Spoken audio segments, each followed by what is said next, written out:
So your environment has to reflect that. If you're trying to tell yourself, tell your internal team, tell your customers that you have nothing but the highest quality standards, and you walk in and there's rubbish bags everywhere and something's broken and things don't match, people aren't going to believe you. It's those visual cues that people pick up on. Hi, and welcome to Helping You Perform. I'm your host, Paul Teasdale. Over a career working with high-performing teams from across the globe, including 7 years working with Formula One team McLaren, I've learned a lot about what it takes to drive results. In this weekly podcast series, I'm going to be bringing you tips, tricks and insights from the world of Formula One that you can apply for your organisation for your own high performance. Enjoy.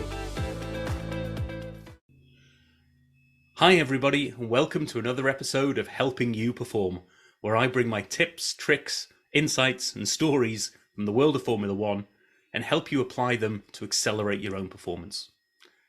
I hope you enjoyed the previous episode, episode 20, where I talked about resilience and some of the lessons that I've learned from that world of F1 about how to remain resilient in times where things maybe aren't working as well as you planned. Today, I want to take a slightly different tact. It comes off the back of a couple of conversations I was having recently with people, and when I talked to them about having worked for McLaren, some of the first things for people who know about the McLaren Technology Centre, they'll say, wow, what was it like working in such an amazing environment?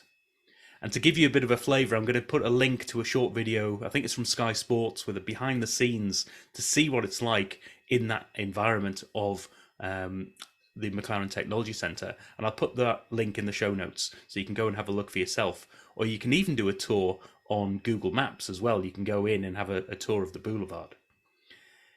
Now, the thing that I think is applicable, and I talked to a few clients over the years on this, was everything that was in that environment was there for a purpose, and it was there to align to what the organisation itself was trying to drive.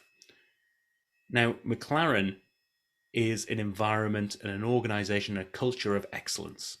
So your environment has to reflect that.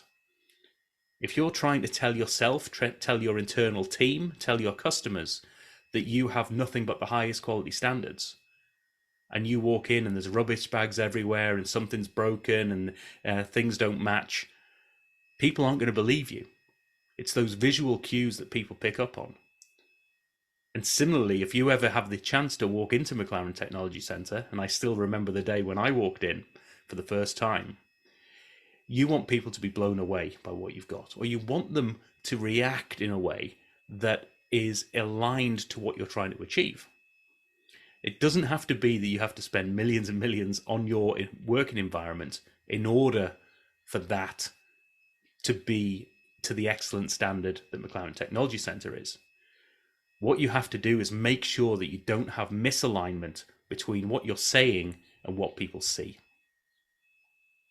So it's that consistency of story. How can you make sure that is consistent and is consistent with what you're trying to achieve as well? So a couple of stories from that environment. I mean, if you ever do get a chance, you will be blown away. But it is there to remind people. One of the key things that environment is set up for is for the people who work there and the people who work within McLaren, it's there to remind everybody of that excellence on a day-to-day basis. And McLaren is one of the only teams, if not the only team, that actually the trophies that the drivers win don't actually go to the driver. And they're not owned by the driver. They are owned and kept by the team itself. And that's an important part of saying you're there as part of a team. They're not your trophies. You may have driven the car to win, but you're only one person as part of a wider team. But they have part of the boulevard where all of these trophies from the past are on display. And that has a significant purpose, which is to remind people of what we're there to do. We're there to put trophies in that cabinet. We're there for excellence. We're there to win. Therefore, seeing these things on a day-to-day basis, first and foremost, your first impression is that, wow, there's so much of this, and you're part of something where winning is part of the culture. But on a long-term basis, it seeps into you. without even having to be said that this is the standards that we're going for.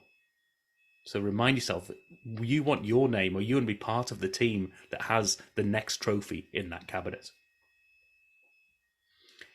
Other things around just the look and feel of the place. What is it there to do? What is the environment there to support? And if in the video that I'll send a link to, you'll see a little bit of mission control, for instance, which is there as an environment to support decision making and to support data-driven decisions in particular. Now, that environment is there and is designed so that the people within it are supported in a way that helps them make the best decisions.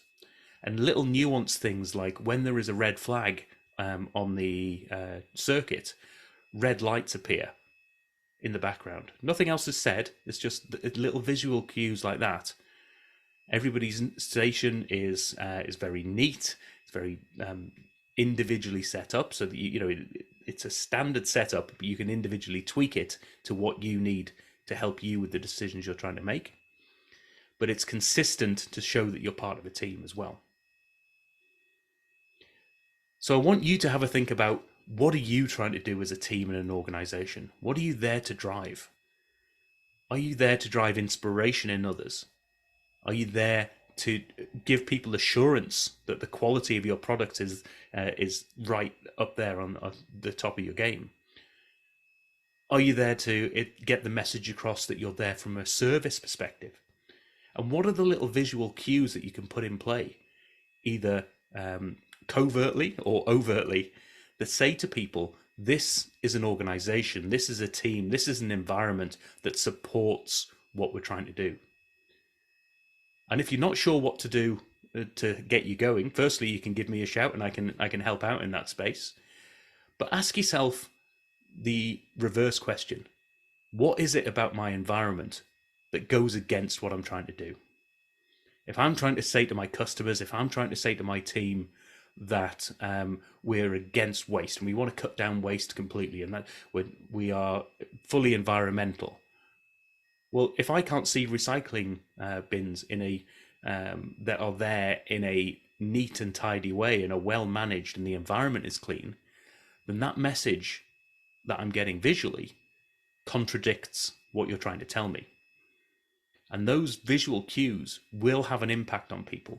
So you've just got to consider, what is it that you're trying to drive with your customers and your team, and what does my physical environment tell me about that? And it might even be your virtual environment. What is it about the background of your Zoom calls that tells people what you're all about, or doesn't contradict what you're telling people you're all about? So hopefully, if you get the opportunity, have a look at that video. Think about the working environment that you've got for you, your team, and your organization. And what are some of the tweaks? What are some of the things that you can do that help match that environment with the goals you've got? As always, if you want some support with this, or if you just want to hear some more stories, you want to have a chat about how you're applying some of this thinking to you, your team, and your organizations, then do drop me a line. Go to the website at paulteasdale.co.uk, book a free 30-minute, no obligation chat, and we'll just have a chat about what's happening in your world. If I can support, if I can be of value, brilliant. And if I can't, then we'll have an interesting conversation and a catch up there anyway. Really looking forward to hearing about your stories of how you're applying this stuff for your own performance. But in the meantime, I look forward to speaking to you in the next episode. Thank you for listening to this episode of the Helping You Perform podcast. If you found value in this episode, please take a moment to like, share, or review the podcast. You can reach out to me at any time, either through LinkedIn or through my website at www.paulteasdale.co.uk. I look forward to speaking to you in the next episode.